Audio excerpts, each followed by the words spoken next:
अमेरिकी राष्ट्रपति Donald Trump tariff वाली नीति को लेकर लगातार प्रेशर क्रिएट करने की कोशिश कर रहे हैं और उनका यह दबाव सीधे सीधे ब्रिक्स देशों के लिए। लेकिन क्या ब्रिक्स देश ट्रंप के इस दबाव के आगे टूटे हैं? ब्रिक्स पर इसका क्या असर हुआ है, ये आज हम जानेंगे दुनिया वाले। नमस्कार, वंदे भारत, भारत तक देख रहे हैं आप। आपके साथ मैं हूं सांची त्यागी। ब्रिक्स देशों ने एक साथ एक मत से एक फैसला तो कर लिया है कि ट्रंप के टैरिफ के आगे वो झुकने वाले नहीं हैं। अमेरिकी राष्ट्रपति डोनाल्ड ट्रंप ने लगातार ब्रिक्स देशों पर हमला साधा। ब्रिक्स को लगातार चुनौती देने की उनकी कोशिश बार बार एक्सपोज हुई है। और इन सब की वजह क्या थी?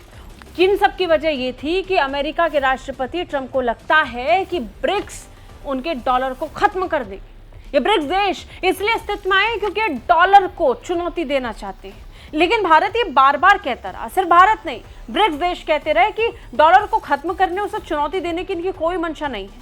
लेकिन ये तो अमेरिका द्वारा एक पूरे सिस्टम को कंट्रोल करने की, उसकी गंदी घटिया राजनीति के खिलाफ एक प्लान तैयार करने की, एक विकल्प तैयार करने की है जिसके तहत अमेरिका पर से निर्भरता कम हो जाए। हमने देखा किस तरीके से अमेरिका ने बार बार कई मौकों पर रूस को झटका देने के लिए, तो कई बार बाकी देशों को झटका देने के लिए सैंक्शन लगा। इसी सैंक्शन के जवाब में एक व्यापारिक बाधा उत्पन्न हुई। इससे अमेरिका को तो कभी नुकसान नहीं पहुंचा, लेकिन नुकसान पहुंचा बाकी देशों को, पूरी दुनिया को। और इसमें यूरोप भी है, यूरोप को भी इससे काफी नुकसान होता है। लेकिन ये राजनीति है, जियोपॉलिटिक्स में सुपर पावर और वर्ल्ड ऑर्डर की जो रेस लगी है, उस वर्ल्ड ऑर्डर की रेस में अमेरिका चाहता ही नहीं कोई कंपटीशन में आके खड़ा भी हो। लेकिन ब्रिक्स ये सरदर्द बनकर एक बार फिर अमेरिका को चुनौती दे रहा है और इसी चुनौती से ट्रंप डरे हुए हैं। लेकिन क्या ट्रंप की गंदी घटिया टैरिफ वाली राजनीति के बोझ तले ब्रिक्स देश रुक गए हैं? नहीं, ऐसा बिल्कुल नहीं है, क्योंकि यहां तो बार बार अमेरिका को चुनौती देने की तैयारी बहुत ज्यादा तेज नजर आती है। अब देखिए ना, जिस बीच अमेरिका के राष्ट्रपति ये बड़ा बयान दे रहे थे कि अब वो रूस पर अतिरिक्त सैंक्शन लगाएंगे और उन्हें लेकर वो सैंक्शन पर और विचार कर रहे हैं, और तो और अमेरिका ने चीन पर टैरिफ लगाने की धमकी दी, भारत पर अतिरिक्त टैरिफ लगाने की धमकी अब वो दे रहे हैं। यानी 50% से ऊपर अमेरिका भी और टैरिफ लगाएगा, दबाव बनाया जा रहा है। और तो और अमेरिका यूरोप पर दबाव डाल रहा है कि वो रूस से तेल खरीदने वाले देशों पर टैरिफ लगा दे। अब इन सब के बीच में चुनौती देकर बार बार ब्रिक्स बता रहा है कि ये चलने वाला नहीं है। नतीजन फिर से ब्रिक्स देशों ने एक बड़ी मीटिंग बुलाई, एक बड़ी बैठक, जो अमेरिका के लिए भी काउंटर चेतावनी से कम नहीं है। इधर अमेरिका धमकी दे रहा था और इधर भारत और रूस और चीन, ब्राजील, साउथ अफ्रीका ने मिलकर ये साफ कर दिया कि हम किसी दबाव में नहीं आएंगे। एक ऑफिशियल मीटिंग बुलाई गई। भले ये मीटिंग वर्चुअल रही हो, लेकिन इसका इम्पैक्ट बहुत रियलिस्टिक था। वो इसलिए क्योंकि इस बैठक में सभी देशों ने अपना अपना पक्ष रखा और सबका एक सुर में सिर्फ एक ही नारा था, ट्रंप के टैरिफ को मिलकर चुनौती देना है। विदेश मंत्री डॉक्टर जयशंकर ने भारत का पक्ष रखा, ब्राजील के राष्ट्रपति लुला दा सिल्वा ने ब्राजील का पक्ष रखा, चीनी राष्ट्रपति शी जिनपिंग ने चीन का पक्ष रखा और रूस के राष्ट्रपति व्लादिमीर पुतिन ने रूस का पक्ष रखा। और इसी तरह साउथ अफ्रीका के राष्ट्रपति रामाफोसा की तरफ से भी ये पक्ष रखा गया। लेकिन पीएम मोदी की तरफ से विदेश मंत्री जयशंकर ने इस सभा को संबोधित किया। विषय ये नहीं कि संबोधित किसने किया, विषय ये है कि इन देशों ने अपना पक्ष कैसे और क्या क्या कर रखा। सबसे पहले नजर जाती है ब्राजील पर। आपको याद होगा, कुछ ही दिनों पहले की बात है, भारत पर 50% टैरिफ ठोकने से पहले अमेरिका ने 50% टैरिफ ब्राजील पर लगाया था। उन्हें लगा ब्राजील घुटनों पर आएगा तो बाकी देश ट्रेड डील के लिए मान जाएंगे, लेकिन ऐसा नहीं हुआ।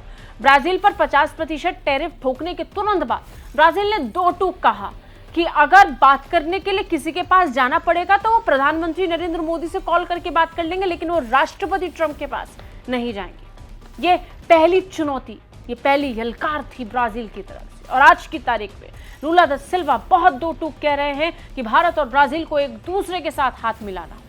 जब रूस, चीन और भारत की बात हो रही है, जब आरआईसी की बात हो रही है, तब समझना होगा कि इसमें बी और एस यानी ब्राजील और साउथ अफ्रीका कहां है। जब हम ब्रिक्स देशों की बात करते हैं तो आज की तारीख में ये सिर्फ 5 देशों तक सीमित नहीं रह गया। 10 से ज्यादा देश ऐसे हैं जो ब्रिक्स में शामिल होना चाहते हैं। पहले से इसके 10 देश हैं जो इसका एक अटूट हिस्सा बन चुके हैं। इसमें यूएई, सऊदी अरब और ईरान भी शामिल हैं। बड़े स्तर पर ब्रिक्स का विस्तार पिछले कुछ सालों में हुआ और इस विस्तार से अमेरिका घबरा गया। नतीजन टैरिफ वाली धमकी। ये टैरिफ वाली धमकी देकर, टैरिफ लगाकर, चेतावनी देकर अमेरिका अपने आप को बड़ा और किंग दिखाने की कोशिश कर रहा है। लेकिन इस किंग की हालत इस समय बहुत खराब है, क्योंकि जिस ब्रिक्स को दबाने कुचलने की रणनीति अमेरिका और ट्रंप के करीबियों ने रची थी, वो तो धरी की धरी रह गई। यहाँ तो बहुत उल्टी तैयारी नजर आ रही है। जितनी ज्यादा सख्ती अमेरिका की तरफ से की जा रही है, उतना मुंहतोड़ जवाब ब्रिक्स देश अमेरिका को दे रहे हैं। अब इस मीटिंग का ही जिक्र कर लीजिए। विदेश मंत्री डॉक्टर जयशंकर ने कहा कि हम हर हाल में टैरिफ का जवाब देने के लिए तैयार हैं। ब्रिक्स का हर एक देश यही कह रहा था। जिनपिंग ने तो यह कह दिया कि हम किसी भी कीमत पर अमेरिका द्वारा इस टैरिफ रणनीति और इस चेतावनी को नहीं स्वीकार करते। और तो और ब्रिक्स देशों ने एक सुर में एक ही बात कही, एकजुटता की बात कही, यूनाइटेड रहने की बात कही। जब ट्रंप टैरिफ की धमकी दे रहे हैं और व्यापार को बाधित करने की बात कर रहे हैं, तब व्यापार रुके ना, इस बात को पक्का करने की जिम्मेदारी ब्रिक्स देशों पर है। अब हम आपको बहुत जल्दी से ब्रिक्स द्वारा की गई इस मीटिंग के मायने समझाते हैं।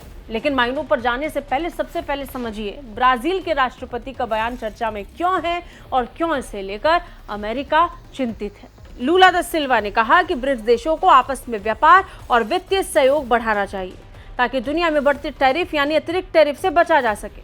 उन्होंने कहा कि आजकल टैरिफ ब्लैकमेल यानी टैक्स लगाकर दूसरे देशों पर दबाव डालना आम बात बन गई।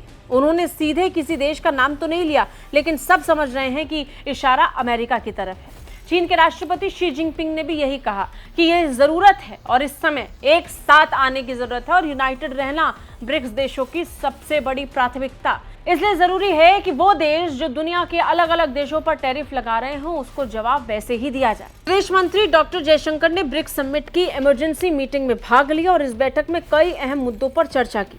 विदेश मंत्री जयशंकर ने कहा कि दुनिया की मौजूदा स्थिति वास्तविक चिंता का कारण बन चुकी है। विभिन्न वैश्विक चुनौतियों के सामने बहुपक्षीय प्रणाली विफल होती दिख रही है। वैश्विक व्यापार प्रणाली खुले, गैर भेदभावपूर्ण दृष्टिकोण के सिद्धांतों पर आधारित होना चाहिए। भारत का मानना है कि इसकी रक्षा की जानी चाहिए। जयशंकर ने अमेरिकी राष्ट्रपति ट्रंप का नाम लिए बिना कहा कि बाधाएं बढ़ाने और लेन देन को मुश्किल बनाने से कोई मदद नहीं मिलेगी। सभी ने बिना नाम लिए अमेरिका पर सीधा निशाना साधा और इसका इम्पैक्ट हुआ। ऐसा नहीं है कि बैठक हुई तो इस पर अमेरिका ने चुप्पी साध ली। अमेरिका इस बैठक के बाद बौखला गया। नतीजन अमेरिका के पीटर नवारो, ट्रंप के सलाहकार और बहुत करीबी, खुलकर इस पर बोलते हुए नजर आए और ब्रिक्स की इस मीटिंग को खुली चुनौती दे दी। चुनौती छोड़िए, उन्होंने तो धमकी दी।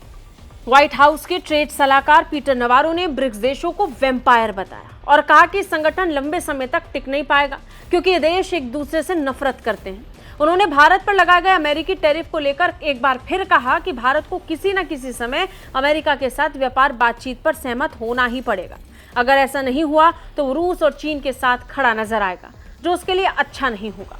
चेतावनी वाले इस लहजे में अमेरिका भारत को आंख दिखाने की कोशिश कर रहा है और यहाँ अमेरिका का डर भी साफ दिखाई पड़ रहा है। अमेरिका को इस बात का निश्चित तौर पर डर है कि भारत किसी न किसी दिन अमेरिका के साथ व्यापार कर लेगा। लेकिन अगर भारत ने व्यापार को लेकर बातचीत नहीं की, ट्रेड डील फाइनल नहीं हुई, तो ये बात भी साफ है कि भारत चीन और रूस के साथ अपने सहयोग को और पक्का करेगा और यही अमेरिका के लिए खतरे की घंटी बजती है।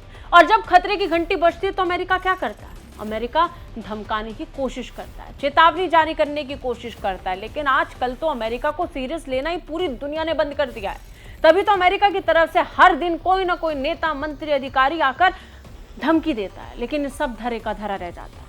और फिलहाल तो चुनौती ब्रिक्स की मीटिंग दे रही है। चलिए अब समझते हैं कि ब्रिक्स की इस बैठक का क्या मतलब है। ब्रिक्स देशों के साथ आने से टैरिफ यानी टैक्स से परेशानी कम होगी। अमेरिका जैसे बड़े देश टैक्स बढ़ाकर दूसरे देशों पर दबाव बना रहे हैं। इससे ब्राजील और भारत जैसी अर्थव्यवस्थाओं को नुकसान भी हो रहा है, जिसके जवाब में अगर ब्रिक्स एक साथ आ जाता है तो टैरिफ से छूट मिल पाएगी। टैरिफ ब्लैकमेल की समस्या भी हल हो जाएगी। इस बात को तो खुद ब्राजील के राष्ट्रपति भी कह रहे थे। 5 पॉइंट्स में उन्होंने पूरे विस्तार से समझाया कि आखिर क्यों जरूरत है ब्रिक्स के यूनाइटेड होने की। उन्होंने कहा कि टैक्स का इस्तेमाल अब व्यापार बढ़ाने के लिए नहीं, बल्कि बाजार कब्जाने और दूसरे देशों की नीतियों में दखल देने के लिए किया जा रहा है। फिर इसके बाद उन्होंने टैरिफ को ब्राजील की राजनीति से भी जोड़ा। उन्होंने कहा कि ब्राजील पर टैक्स इसलिए बढ़ाया गया क्योंकि वहां की राजनीति में तनाव है, जबकि भारत पर रूस से तेल खरीदने की वजह से टैरिफ लगाया गया। यानी व्यापार के पीछे राजनीतिक वजह ही भी है। कुल मिलाकर अमेरिका को लेकर इतनी बात तो साफ है कि वो किसी न किसी कीमत पर किसी न किसी देश के आंतरिक मामले में घुसना चाहता है। जब वो सीधे सीधे नहीं घुस पाता और उसको ब्लॉक्ड दिखाई पड़ता है, एंट्रीज ब्लॉक दिखाई पड़ती हैं, तो फिर अमेरिका टैरिफ वाली रणनीति के साथ काम करता है। ऐसा पहली बार भी नहीं हुआ है।